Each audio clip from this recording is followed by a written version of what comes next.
One particular target of IPOB's disinformation effort is the Fulani, one of the largest ethnic groups in West Africa. Many Fulani, who are predominantly Muslim, still follow the nomadic cattle herding culture of their ancestors, which brings them into regular conflict with farming communities in several West African countries. However, in Nigeria, tensions have escalated. Over the last decade, there has been an upsurge in attacks and kidnappings across the country, blamed on nomadic Fulani herders. The Global Terrorism Index attributed more than 1,300 deaths to Fulani extremists between 2018 and 2019. However, many Fulani have died in the cycle of revenge killings. Their leaders say they are being attacked by gangs from farming communities who try to steal their cattle, and that they are just defending themselves. Nigeria's President Muhammadu Buhari is Fulani himself. There are claims his government has been too lenient towards criminal acts committed by some Fulani, which has emboldened many perpetrators. President Buhari denies these claims, calling them unfair.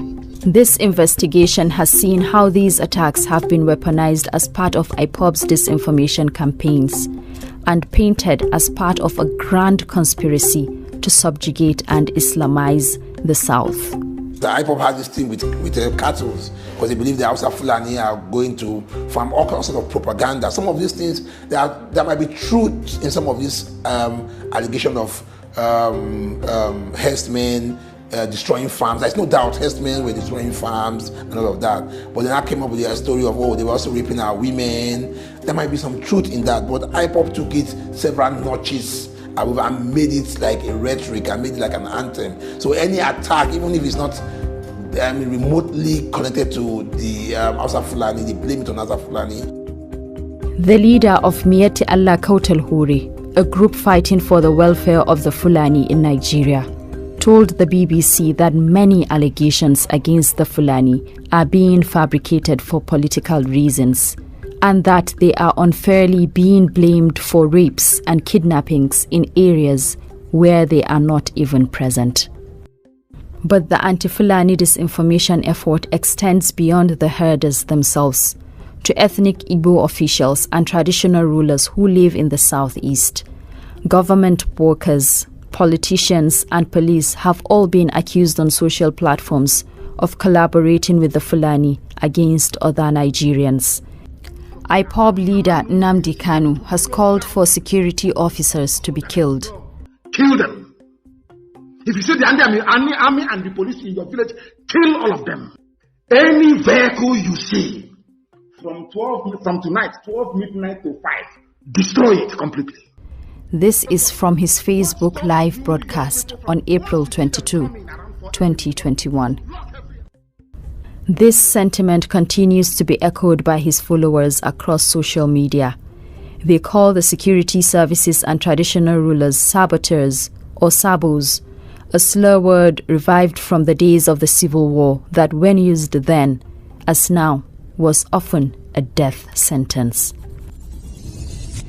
Last December, 2 traditional rulers in Imo State were kidnapped from their palaces and taken to a camp where they were tagged saboteurs to the Biafran cause and tortured. One of them was killed. The video of the torture of the traditional rulers was obtained by the Nigerian police officers who raided the camp of the kidnappers. It is too graphic to be shown on screen. Sarah Ezi, a police officer at the start of her career. For safety, we have changed her name. One morning in early 2021, she was on duty as a prison guard at a correctional facility in the southeast of Nigeria. Sarah's duty that day was to transport prisoners, but the vehicle she and her colleagues were traveling in was ambushed. Armed men killed Sarah and took her gun. Over a year later, her family is still trying to come to terms with her murder. Kemgbe m na nwatakịrị a tawara ahụ, ndị agha hafụrụ anyị wee nwụọ. Chineke mere ma amara ewere aha ya si ka entinye n'ọrụ polisi. Ebe obi ya na-akwụ ụgwọ ụlọ eme everything achọ ihe ọ na-eri. Bịa ka nọkọtaziri hey Chineke nna. Since ahụ ihe afụbeghị m n'ahụ. The Nigerian government blames IPOB for the murder of hundreds of security officials as well as civilians. IPOB denies involvement, insisting it is agitating for separation from Nigeria through peaceful means. Enough of it! Enough of it! Their media warriors, though, continue their calls for violence. While the desire of seeing their home region break away from Nigeria motivates many of them, financial gains from donations and social media monetization also seems to play a part. In a rare interview, a former high-ranking member of IPOB spoke to us via phone. He told us how the group says it pays people to spread violent rhetoric and disinformation against the Nigerian government. Whereas media lost their first priority of the operation should have been countering some fake false information about us. But then, soon, Nnamdi Kanu discovered that the activities is making move from his own shenanigans. And so they decide to a little bit modify their modus operandi. They bought thousands of laptops. So most of those people you see on social media actually responded from COVID. That is one group. And then you have those of us in Nigeria here. What they do is they pay you money to recharge your account. They buy data for you. They are everywhere in Nigeria. Of course, there is unemployment, and somebody who can receive an Android phone of 70 to 100,000, maybe a laptop of 400,000 or thereabouts, they will do your video. So they are paid, they are encouraged, there is a lot of benefit to it, and most of them feel they are fighting for their father's nation without knowing that they are being used.